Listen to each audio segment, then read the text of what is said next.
मेरे साथ हैं लोक समाज पार्टी के राष्ट्रीय अध्यक्ष श्री गौरीशंकर शर्मा जी और पेशे से वकील हैं। हाई कोर्ट सुप्रीम कोर्ट में जो है मुकदमे आए दिन इनके रहते हैं, केस लगे रहते हैं। शर्मा जी स्वागत है आपका। नमस्कार। शर्मा जी, सफाई के मुद्दे पर अगर हम बात करें तो एक अभी आज ही की खबर है कि 65 घंटे में आग बुझाई दमकल वालों और एमसीडी ने मिलकर। जब इतना 200 करोड़ से ऊपर का एक पूर्वी दिल्ली नगर निगम का जो है हमारे पैसा दिया जा रहा है कि आप इसको कूड़े को नष्ट करिए, और फिर भी कूड़ा इतना वहाँ जा रहा है और आग लग जाती है। पूरे इलाके में धुआं ही धुआं था, 3 दिन तक धुआं लगी रही। क्या कहना चाहते हैं? देखिए, जो एमसीडी में सफाई का मुद्दा है वह बहुत ही निचले स्तर तक पहुंच गया है। कुछ ही जगह हैं जो पास कॉलोनियां हैं, वहां पर सफाई ठीक ठाक से हो रही है।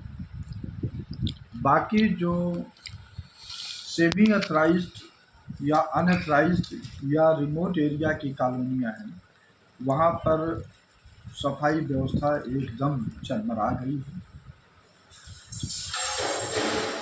यही आम आदमी पार्टी के मुखिया अरविंद केजरीवाल जी, जो इस समय जेल में हैं, और इनके साथ ही लोग जो अभी इलेक्शन एमसीडी का निकला है मार्च 2023 में, उसमें कूड़े का पहाड़ ये नाटक किए थे।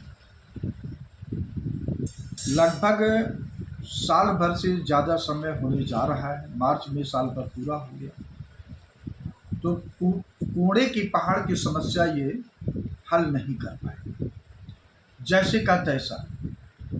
और अभी यूँ समझ लीजिए कि गलियों में आवाज़ लगाती हुई कुछ वाहन आते थे, लेकिन मैं देख रहा हूँ खास करके सोनिया विहार में पिछले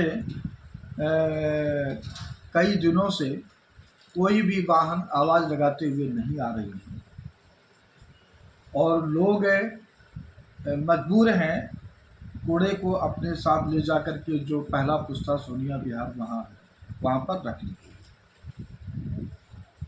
अब जो इनका जो कंपनी बनाया गया है, अभी मैं श्योर नहीं हूँ, लेकिन सुनने में आ रहा है कि ये भारतीय जनता पार्टी के लोगों का ही कंपनी है। और क्योंकि 2023 के पहले एमसीडी जो है भारतीय जनता पार्टी के 3 टर्म से कब्जे में रही है, तो ये ही लोग आपस में कंपनी बना करके जो देश की संपत्ति है उसका अपने आप बंटवारा करके अपने ही आप बांट लेते हैं। जनता की समस्याओं से कोई लेना देना नहीं है। और अब जो है ये मामला हाई कोर्ट में पहुंचा है। जब ये तय हुआ था कि इस कचरे का हम खाद बनाएंगे तो जलाने का कोई औचित्य नहीं होता है। जब आप जलाएंगे तो पर्यावरण को नुकसान पहुंचेगा। यही एमसीडी के लोग खास करके जंतर मंतर पे हम लोक समाज पार्टी, जब नरेंद्र मोदी जी 2014 में आए तो कई बार हम लोग ये प्रदर्शन किया और पुतला जलाते थे, कहीं कुछ नहीं। लेकिन अब सुनने में आया है कि पुतला अब नहीं जलाएंगे, पुतला जलाएंगे तो फाइन लगेगा, और क्योंकि पर्यावरण इसमें नुकसान होता है, धुआं उठता है। तो एक तरफ जनता जो कहीं अगर कुछ जला देती है, धरना प्रदर्शन में कोई पुतला फूंक देता है, तो उस पर आप फाइन लगाते हो। लेकिन एमसीडी के जो अथराइज्ड कंपनियां हैं, वो खुद भारतीय जनता पार्टी के शासन में कूड़ा जल रहा था, और अब भी आम आदमी पार्टी के शासन में जल रहा है, तो उन पर क्यों नहीं जो अपना जुर्माना लगना चाहिए। तो ये चीज़ें गलत हैं। लोक समाज पार्टी अपील करती है कि अब तो 4 साल के लिए इस दिल्ली की जनता बढ़ गई है, लेकिन जब घर में आप बैठे रहोगे तो ये परेशानी और बढ़ेगी। आप सड़क पे निकलिए, और जो आज समस्या है उसके खिलाफ आप लोग निकलें। लोक समाज पार्टी इस दिल्ली की जनता के साथ है, और जब जनता निकलेगी, पार्टियां निकलेंगी, तो निश्चित ही जो सत्ता में बैठे हुए लोग हैं काम करने को मजबूर होंगे। और धरना प्रदर्शन का जो संवैधानिक अधिकार है इसी पर्पज के लिए होता है कि अगर कोई संस्था, संवैधानिक संस्था या सरकार, कॉरपोरेशन अपने रास्ते से भटक गई है, काम नहीं कर रही है, तो धरना प्रदर्शन के माध्यम से उनको काम करने को मजबूर किया जाना, ये संवैधानिक अधिकार संविधान के अनुच्छेद 91 में ये दिया गया है।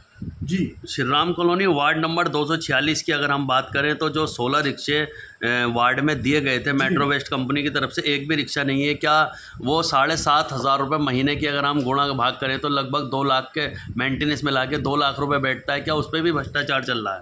देखिए सही माने में देखा जाए तो सुनने में ये भी आता है कि जो कर्मचारी नियुक्त किए गए हैं वो कर्मचारी काम नहीं करते हैं, उनके स्थान पर जो लोग दूसरे 7-8 घंटा में ठेके पे काम करने वाले वो आते हैं और पैसा उनको कुछ मिल जाता है, बाकी पैसा वो रख लेते हैं, ऐसा भी सुनने में आता है। क्या एमसीडी के जो कर्मचारी हैं, चाहे वो पक्के रहे हो या कच्चे रहे हो, वो सब अपनी हाजिरी लगा के गायब हो जाते हैं? क्या ये मिली भगत से काम होता है? बिल्कुल हो रहा है ना। इसमें ऊपर के जितने भी डीसी हैं और अपना कारपोरेटर हैं, मेयर हैं, ये सब इसके लिए जिम्मेदार हैं। मैं समझता हूँ और नरेंद्र मोदी भ्रष्टाचार के खिलाफ बहुत बड़े विजिलेंट हैं, अपना सतर्क हैं। तो सबसे पहले 15 साल में जितने मेयर भारतीय जनता पार्टी के हुए हैं और जितने एमसीडी के तीनों निगम के कमिश्नर रहे हैं, साथ ही साथ एमसीडी के जो मेयर रहे हैं और भी बहुत जो समितियों के अध्यक्ष रहे हैं, उनके घर पे छापा मारें, तब पता चल जाएगा कि कितना राजा हरिश्चंद्र भारतीय जनता पार्टी के लोग थे और या हैं। और कारपोरेशन जो अब आम आदमी पार्टी वही रवैया ये भी चल रहा है। तो इसका सीधा सीधा यह है कि भय बिन होत प्रीत, जो कानूनी